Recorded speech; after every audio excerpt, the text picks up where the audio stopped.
night. All day, all night.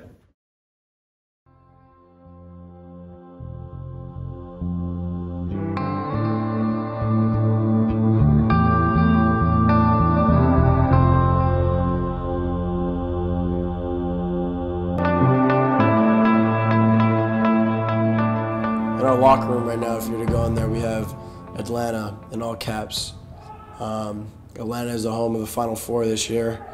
And I think probably because I'm from Atlanta and the word comes out of my mouth at least 5 times a day, I think that's been kind of what we've clung to as our aspirations, just to show that we go far in the NCAA tournament, if not all the way.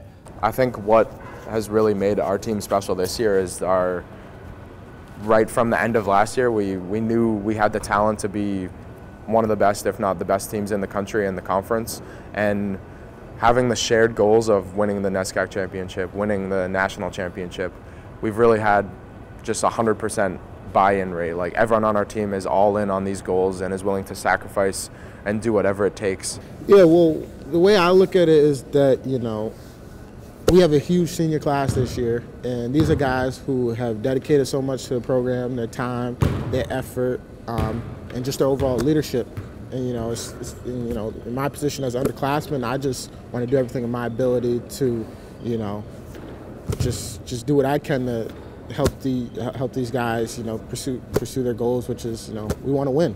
It starts off with, the conference NESCAC championship, and then, make it to the tournament and make some noise. We had a lot of doubters the past few years, and even a lot of this year. And I think especially us seniors saw the playoffs, the NESCAC playoffs, as a chance to really solidify everything that we had worked for the past 4 years, and just say, Colby's here. We're not going to be at the bottom of the conference or even the middle anymore. We're coming for the top spot.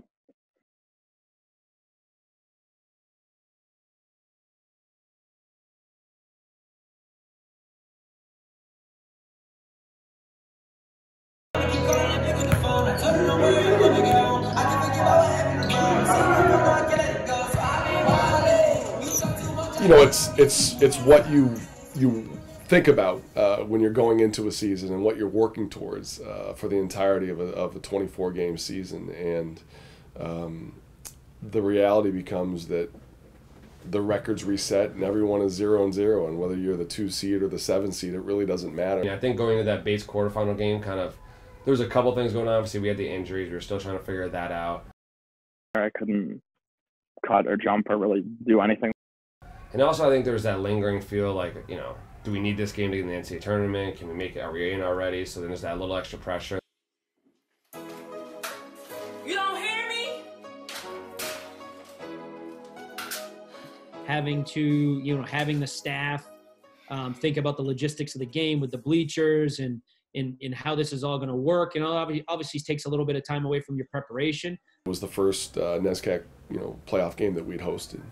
And it really became just an incredible atmosphere from a fan standpoint, and this gym being just absolutely packed.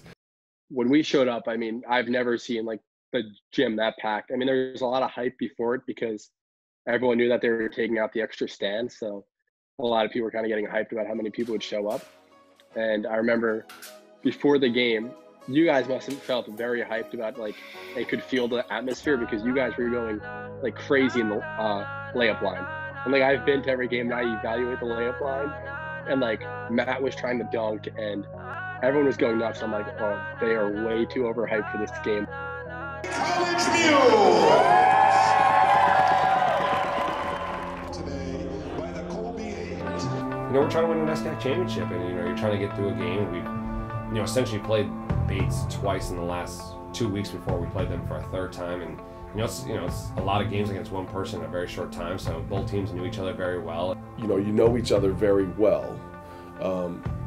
You also know that both teams are playing for their playoff lives, and certainly when you have seniors that are playing for their, what could be their last game, it's just going to create, I think, a very competitive atmosphere. Bates is just a scary opponent. They had nothing to lose. They could pull out all the stops. They could do they're pretty much just going to put it all on the line, and if they lose, they lose. And if they ruin our season, it's going to be the best thing to happen to them. So it was just kind of scary from that standpoint. That was my mindset going into it. You talk too much, I thought our games is moving silence. If you want that smoke, gotta match this gas, them bullets fry young. I wanna move my family out the house, so I've been grinding. Money coming in, but it been so them bills keep piling. I wanna flood my wrist and flood my bitch, we rockin' diamonds. Mama said she keep on having dreams about me dying. You ain't gotta worry about your son, he told that I am. Even when I was young, I've been the one I'm out here. Never would listen, you came to me shaking before they say I'm and we took Bates' best shot, and they came out and were able to sort of control the game, through the first half, and we went into to halftime down, and certainly not playing our best.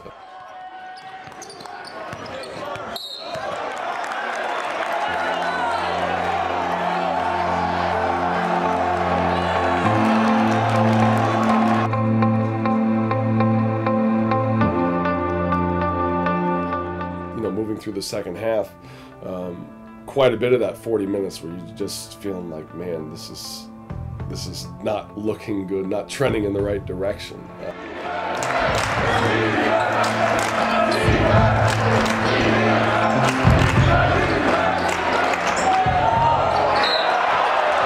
Again, all you can do in that sort of scenario is keep trying to fight and keep trying to sort of find a way. I looked up, and then I really, for the first time, really looked around at the crowd, and I was like, we really might lose this game in front of all of these people. But then, like, I kept looking down, I looked down the bench, and I was like, nah, we can't, I can't get, like, in that mindset, like, we gotta hold this out.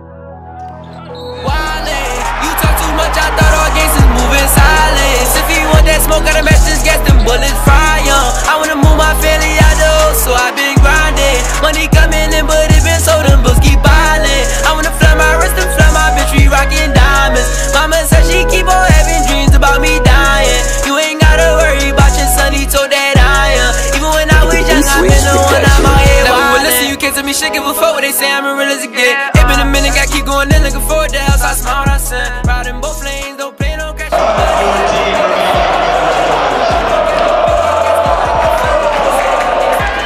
Bates basketball.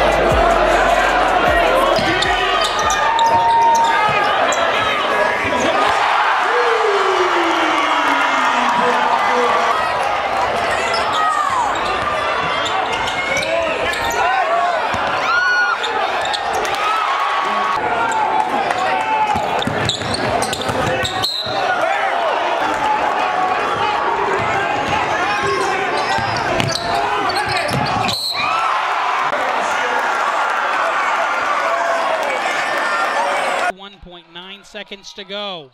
Tucker's free throw's no good. Tyson gets the rebound, the putback. Second free throw by Weiner is no good. Ball loose underneath. 68-65 lead for Bates. I don't do the most, but I do a lot. Free throw by Gilpin is no good. It was just a 1-and-1. No big. I feel like Pac.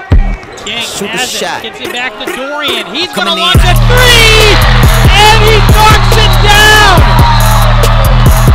Alex Dorion knocks down a three, and the ball game is tied with 17.2 seconds to go. And a timeout on the floor.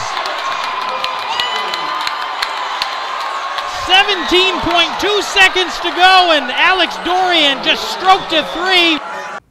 I think as we move through the course of that game, we're just trying to hang around, and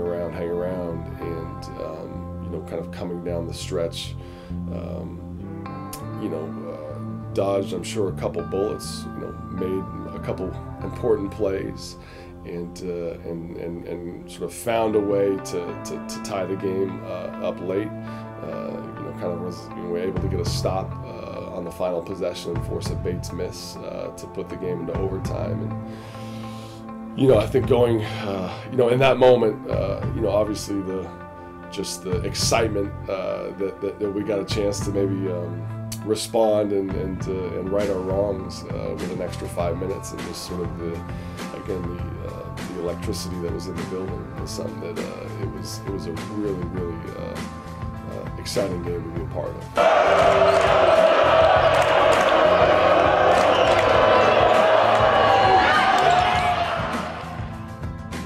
It really did become almost one of those instant classic games.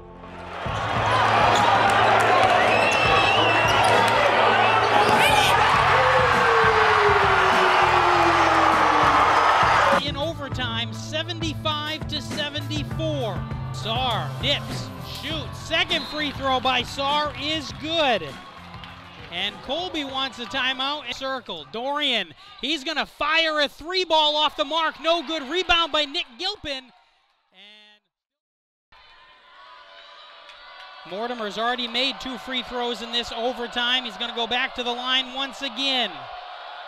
First free throw by Mortimer is no good off the front of the rim. Mortimer dips, shoots. Second free throw is no good. Ty Williams has it. 10 seconds to go. Shoot the shot. Hannah takes it hard to the hole, gets the bucket to go. We're tied. We're tied 76-76. Gilpin down the other end. His shot's no good.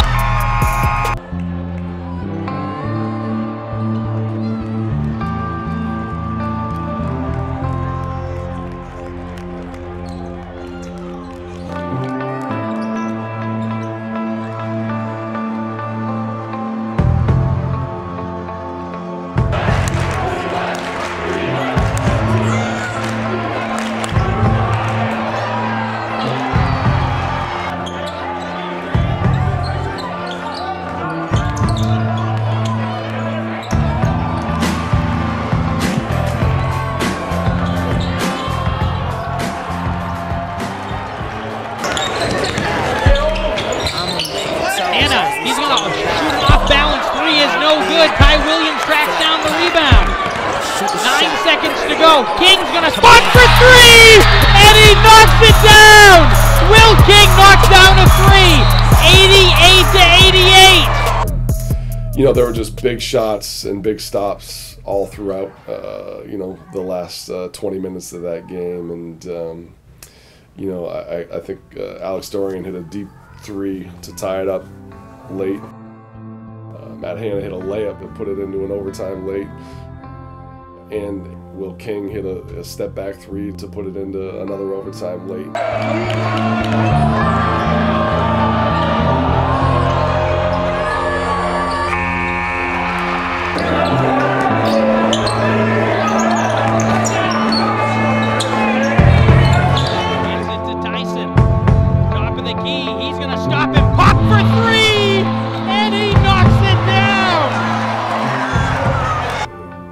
One of the really exciting parts of that game was Alec McGovern came off the bench because of some foul issues and made a couple big plays with an offensive rebound. And, you know, I think, again, that just is representative of what special teams have. And here's a young man that literally had sat on the bench, you know, for the first 48 or however many minutes of the contest. And, you know, when his name got called, he was able to go out there and make some key contributions.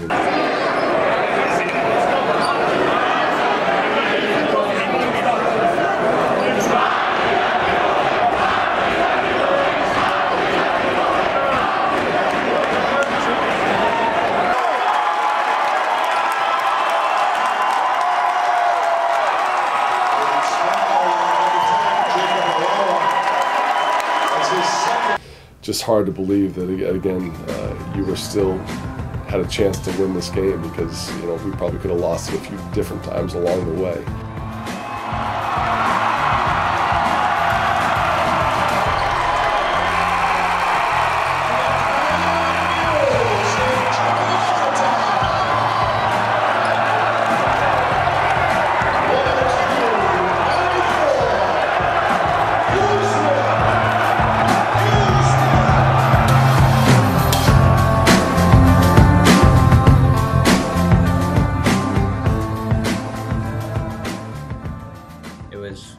Game that I'll remember for the rest of my life. And I think we lost 3 or 4 times throughout the game. I thought it was over.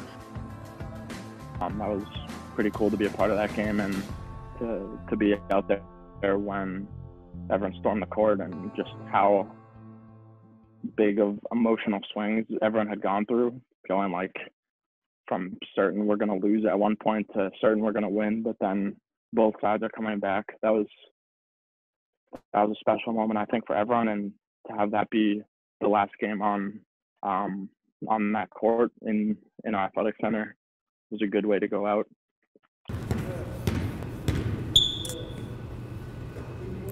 We just hoop. We just hoop. And being able to pull off, that win was significant because it got us into championship weekend and a chance to go avenge the 2 losses that we had earlier in the year against 2 very good teams in Amherst and Tufts. And it was something that I think really we were all chomping at the bit for what that opportunity would become. Injuries and just the sickness and everything that was coming with it, we essentially weren't able to practice for the last month of the season. Like, we would come in, we get shots up, we do a little 5-on-0, we try to get live as much as we could, but I mean, there were some days that 4 or 5 guys out of our playing rotation weren't able to practice. The minutes that everybody else had been playing, certainly was piling up. Our practice time was not as significant as it once was because we were trying to protect people and keep them as healthy as possible. So, at the end there, it seemed as though we were going into games, playing 10 or 15 minutes, assessing where we're at and trying to figure out, okay, how are we going to get to the finish line here? Yeah, it was a tough week. We had been dealing with injuries a little bit leading up to that. Sam Jefferson obviously was out pretty much the last month of the season, month and a half with an ankle injury. Alex was dealing with a shoulder problem that kind of limited what he could do in practice and leading up to games and warm-ups. And then we had other lingering injuries like every team deals with, but I think it just hurt us at the wrong time, and we didn't really get much out of practice. Leading up to that weekend, I think Coach Strayhorn, maybe Coach Pilot had to hop in some drills just so we could get up and down.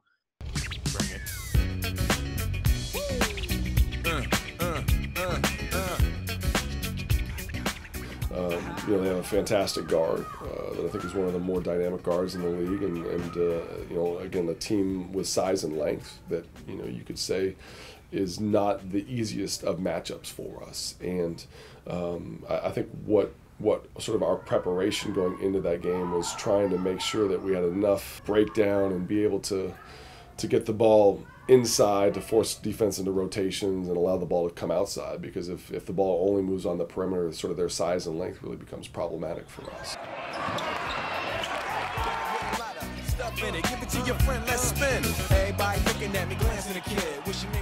One of their main threats and who kind of orchestrates everything is Garrett Day, who's a point guard. And then coach just kind of asked me, we kind of changed some tenets of ours that we had the whole season, and just asked me to really focus on just not letting him do what he wants, basically.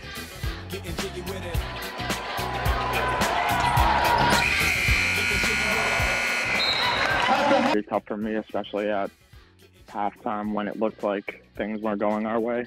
Sort of down early, and I think Amherst opened the game up on a 10-0 run. Pretty great to see the coaches come in, just get everyone back on the same page, and we all went out there with a common mindset and common goal. Just, this isn't how our NESCAC run was going to end. It was a revenge game for us. It meant a lot to everyone on the team, not just the seniors.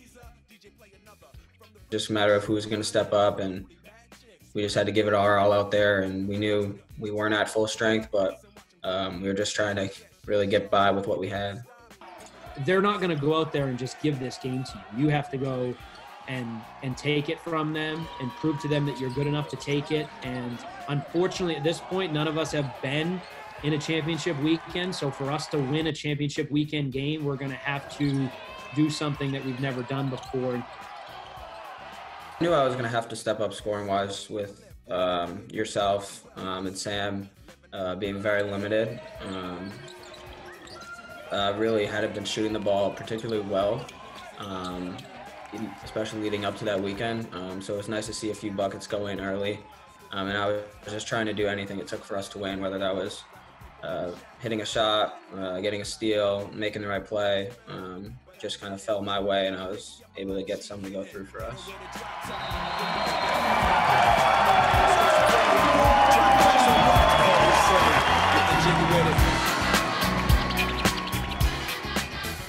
What really happened for us in the second half was our defense just locking in.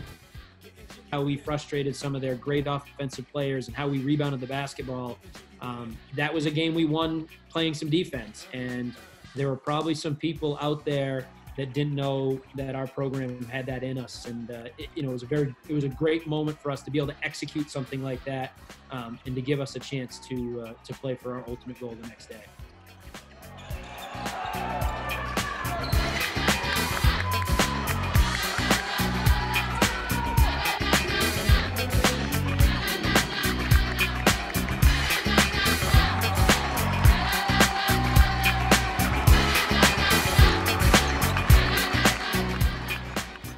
One of the wins that I will look back on and be most proud of, because it would have been really easy to kind of just give in that moment. And you're talking about a team in our conference that has been one of the best of the best, and we earned that victory, and the way our guys played in that second half, I think reassured us that even if we're missing a guy, or even if we have some nicks and bruises, that this team can still find a way to beat anybody. We made some big plays on the stretch, and we're able to seal that deal and get a really gutty win. Even though Sam wasn't able to do much that day, like, he was, a great teammate along the way, and I think he never really made it about him, which was important. And even Alex, to the same extent, like, the injuries, like, it never really looked like it bothered anybody. You guys just kept doing what you could do, and that's all you can really ask for. And you need you guys to step up, and then, going into that Sunday game, obviously it's it's almost like a war of nutrition at that point. Like, we had the late game Saturday, so we had the least amount of recovery time of anybody, and had to turn around and basically play 12 hours later almost. Championship Sunday was something that I will be able to recall and reflect back on with just a lot of excitement. Thinking back to the breakfast that morning and the scouting film, and just being in the room, with the guys, and something that, again, when we talked about what we wanted the season to become, that was a day and a moment that certainly we were all hoping would be something we'd have a chance to be a part of. When you're talking about the NESCAC and you're talking about playing back-to-back nights, certainly what worked for us defensively versus Amherst isn't always going to work versus the next opponent.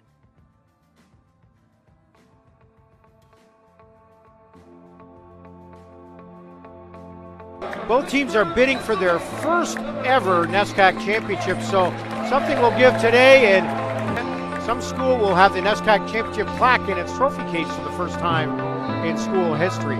Colby's making its first ever title game appearance, first semifinal win in 4 tries yesterday in the win over Amherst, and the Jumbos' second ever trip to the title game. They will start the usual starting lineup. Number 0, 5'9" senior guard Ty Williams. Number 2, another senior, 6'2" senior Alex Dorion. 5'9" junior guard Matt Hanna, number 11. And up front, number 12, I guess if you call it up front, number 12, Noah Tyson. 6'2" sophomore, was NESCAC Rookie of the Year last year. And number 14, Will King, a 6'5" freshman. For head coach Damian Strawhorn, one of the other good guys here, 2 good guys in the NESCAC. No matter where we're at with this group and what we're dealing with, there isn't a better group of 15 guys to be going into this game in this moment with.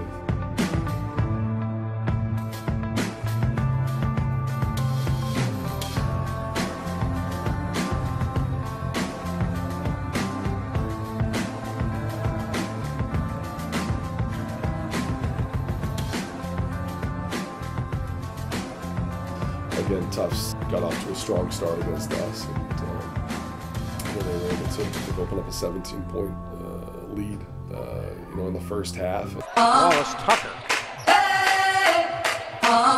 Miner now will go right to the basket, lay it in off the glass.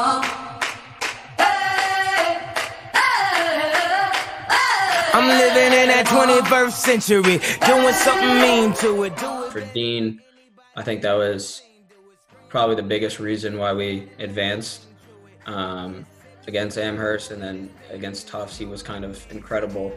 in his performance against Luke Rogers. We kind of knew that's what he is capable of. I think his body sometimes limits him in what he can do on the court, but he was huge for us, and there's no way we would have been where we were without him. Jumping off the wire, Anna back in there, will go to the basket. Back to King. Wide open for three. Williams got it.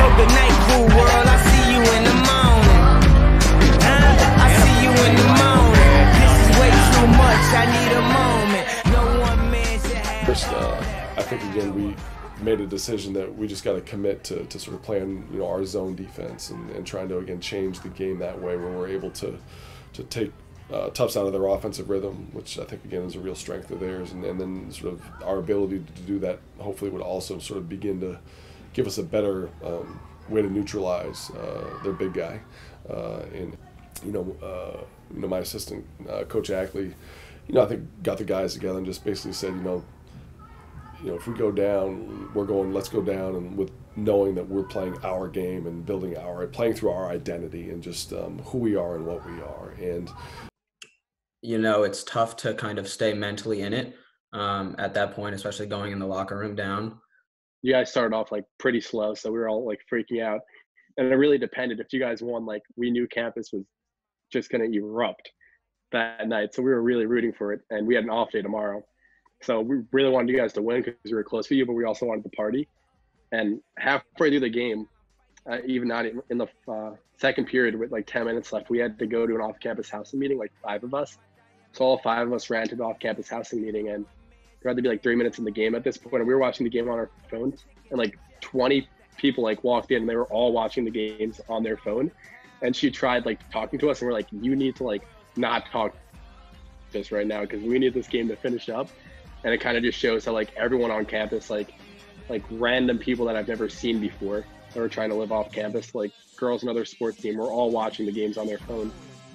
Coming out of that start of the second half, we were able to sort of piece again stops together. Colby showing some zone here.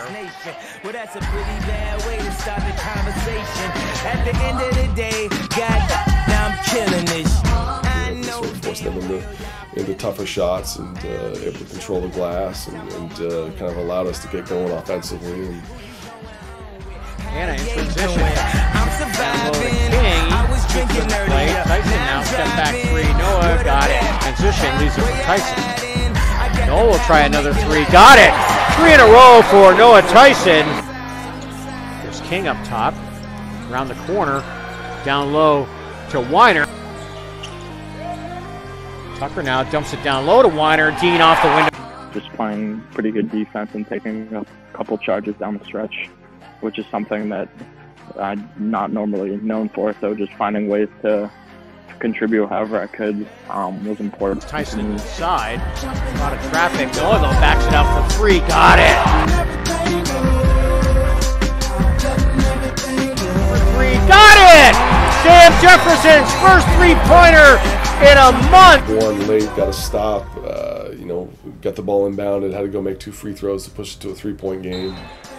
11 seconds to go. Colby's got to get it in. Now this would be a beautiful day. Got a foul here. 10 seconds to go, feeling like you're one stop away from becoming NESCAC champions, and in that moment, kind of were able to. Have the possession start in a way that we all thought was really good, and all of a sudden their guard is fumbles the ball and it's going towards half court, and even in some of the emails I got after the game where people saw that ball was going to half court and thinking that the championship was ours, and the Tufts guard Eric Savage made a heck of a play and sort of tracking the ball down, and Noah Tyson was kind of closing down space and took a 35-foot shot and found a way to drill it right through the heart of the net. As a coach, it's hard to swallow that because you feel like that he could have shot that shot 20 more times and he may never make it again. But that's sports, and I can somewhat live with him being able to step up and make a shot because we had done that to plenty of people. The week prior in the triple overtime win, we hit a couple shots that just, I'm sure some people would say no way they can hit that again. Now, little do they know, guys like Alex can hit that all the time.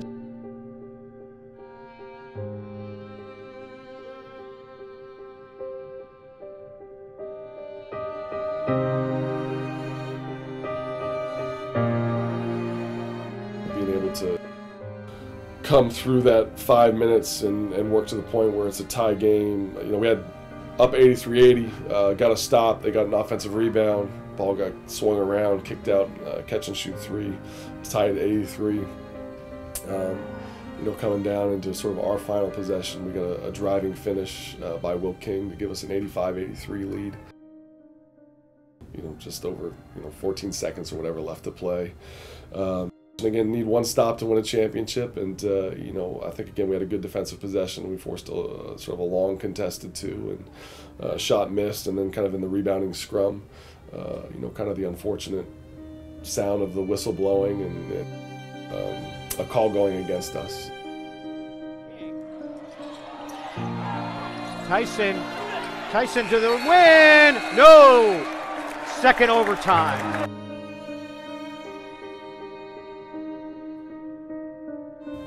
With Dean Weiner fouling out, you know, it kind of changed just where the matchups were, and kind of you know, Tufts was able to get some momentum in the second overtime and take it through to victory. And everyone being a couple seconds away from running on the court and cutting down the nets with our families, and everything that we had hoped for the past 4 years, like everything we had worked for was just like a second or two away, but you get a good player hitting a heave from close to half court, and we end up having to play a couple overtimes and just ran out of gas at the end. No, to be honest, it was kind of the story of like our last month of our season, I think. Against Wesleyan, Bates, Tufts, we were always down in the game, and for some reason against Tufts, I never really felt like we were out of it, even though I think we got down 17 points in the first half. It looked like it was all coming together, and that if you extrapolated the season on a whole, everybody would have played a part at some point, a significant part. Even though we were still there, they were able to pull away, which was a very tough pill to swallow. You know, that's part of the game. That's why you love it. It can rip your heart out, and it can also be the best time of your life. What we accomplished this year is still significant. You guys should still be proud of everything that you did. And you were right there, considering we had major obstacles throughout the entire season. And you guys still almost were NESCAC champions. So it was pretty significant. It was wild for me on the bench sitting next to Coach Ackley. We were both at times just not really sure what to do or what to say, and you're trying to help as much as you can. And you're trying to, you know, for me, I was trying not to just cry every time somebody hit a shot or Dean blocked, you know, Sammy taking those two charges. I mean, it was just wild what we were watching, and it's just too bad that we didn't finish the deal. But it was still pretty inspiring, and you guys have a lot to be proud for. And then, so going into the week of practice, I was kind of worried, but I think like, even though like the first 2 days, a lot of people sat out and were resting, like, I don't know, like I think like 4 or 5 people were out. I think like the freshmen did a good job of keeping the energy up and competitive level high, and coach did a good job kind of like not pushing us too hard and more so getting up reps and stuff. So yeah, but you could definitely tell that the morale was low, as we kind of felt like we failed the season in a way, but at the same time everyone knew we couldn't, like the season was still going and we couldn't give up on it. You know, that left us sort of dealing with those emotions through that Sunday night, knowing that, you know, in my mind that you know, when we woke up Monday morning, you know, our you know, that had to be in the rearview mirror, and you know, being able to watch the NCAA selection show and figure out who our next opponent would be, and the first time returning to the NCAA tournament since 1997. In that room, you know, I think they thought that we were potentially going to host a weekend, and there was a lot of excitement. You know, we're not going to have to get on a bus. We're not going to have to travel. Our hard work did pay off, and we're going to get to have a home game. It's going to be the same atmosphere as Bates. There's a lot of positives going on, and then finally our name pops up there, and we have to travel to New Jersey, and you could feel the wind be taken out of our sails in that room when that happened. At least that was my initial reaction. So Colby heads the NCAA tournament for the first time since 1997, and it's the first time in Damian Strayhorn's 9 years as head coach. He'll be leading the Mules to the big dance. Be able to participate in it is something that I'm really looking forward to. For me, it ties back into the work that this group has put in, and it's something that they've sacrificed a lot to achieve. They've done it the right way. No team has made it past the first round, so it's definitely something we're looking forward to, going down to New Jersey and taking care of business. It's really been a full team effort, and they say injuries have been the biggest adversity they've faced. With Wallace going down, with Sam going down, other guys just having spot injuries, you know, we weren't really fully healthy, and we still aren't. This team has just been a team full of grinders, and the fight that exists in us is something that I'm most proud of. Get that on camera! Come on! Regardless of what happens this weekend, they'll always be one of the best teams in program history.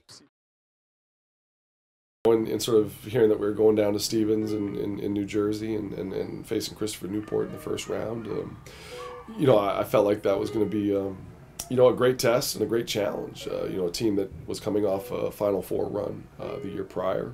Where we were at from a health standpoint and physically, and then assessing all the logistics of figuring out what we needed to do that week to get ready. You know, the meals and the hotels and everything that went with it. You know, it was a significant challenge going down there.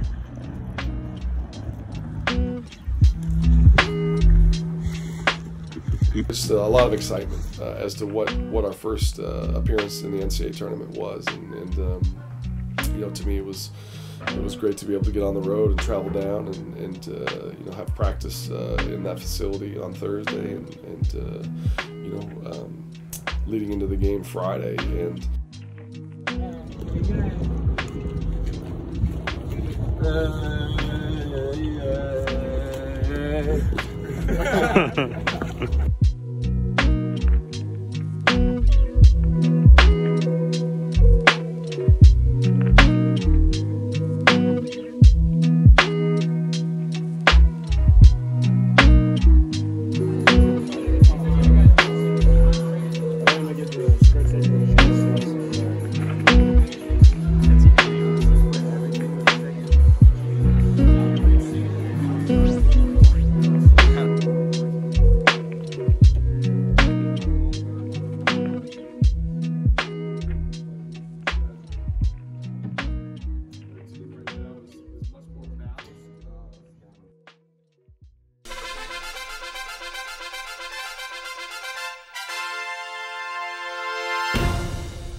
The Colby Mules coming into this game 24-3 on the season, 12-2 in conference play.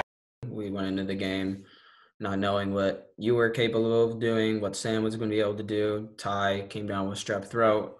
So 3 guys who play big minutes for us down the stretch in games, not really being there. Before the game, I told Coach, like, just something about this group, I feel like we're going to find a way, and we're going to continue to get healthy, and we're going to continue to figure this thing out. How much money back for Jefferson, right wing three, bingo! How much money you got? How much money you got? A lot. How much money you got? A lot. How many problems you got? A lot. How many people done doubted you? A lot. Left you out to rap? A lot. As the half, you know, carried on, we, you know, struggled offensively and struggled to create, you know, shots. Certainly part of that was, again, a very good Christopher Newport defense. How many times did you lie? A lot. How many times did she leave? A lot. How many times did she cry? A lot. How many chances she done gave you? Around with these thighs. Every day that I'm alive, I'ma ride with this stick. I'd rather be broke in jail than be dead and rich. Told my brothers take my breath if I turn to a snitch. But I'm 21 for L, ain't no way I'ma switch. You know, I think the thing that really hurt us as we moved through that game, you know, was again not playing our best basketball in that first half, and you know, shooting 6 for 31 from the floor in that first half and scoring 17 points. You know, you dig yourself a giant hole. Something we unfortunately had some familiarity with based on how the recent NESCAC tournament games had sort of unfolded. One of the best offensive teams in Division III, 6 of 31 as a team from the field. Dean Weiner is 0 of 6. Matt Hanna 0 of 5.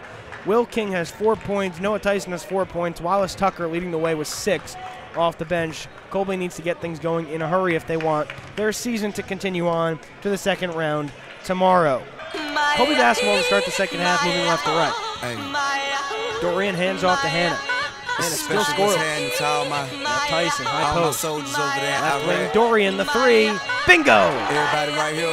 Now holding for the cutting Dorion all the way to the basket, over the front of the rim. He's up to 9 points. Here's Tyson, quick trigger right wing three, bang. 2:15 to play in the second half. And an offensive foul is the call. Round here at the Stevens Institute of Technology. King to the basket, kicks Tyson. One more pass, Hannah the three. Pretty.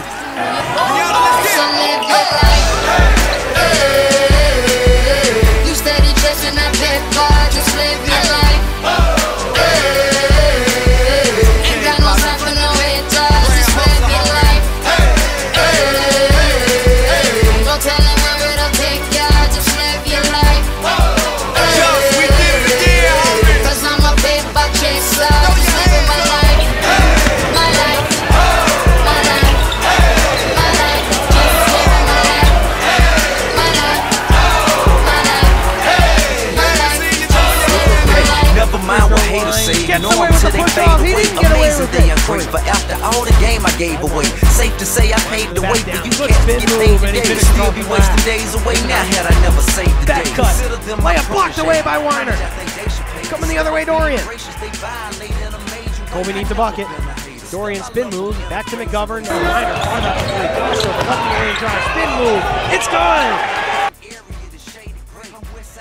Thought better of it. Tucker to the basket, bumped on the drive, and a foul!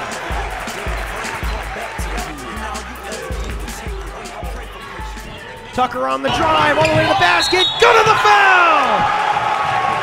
Cut it to 4, and you know, at that point, you know, had a bad play in a situation where we put them to the foul line, and kind of that moment to finish the comeback was missed. For 11, got it. It's a 4-point game. This is as close as Colby's been in the second half. Full court pressure. Jefferson brings it right to left, splits the D, he's fouled. Oh, they got a flagrant foul. They've got a flagrant foul on Tucker. And Tucker left to right quickly at the elbow, crossover into the paint, up and under, that's smooth. And just Tucker quickly the other direction. Leaves for Dorion, deep three, rims in. Celebration is on for the Christopher Newport fan base to our left.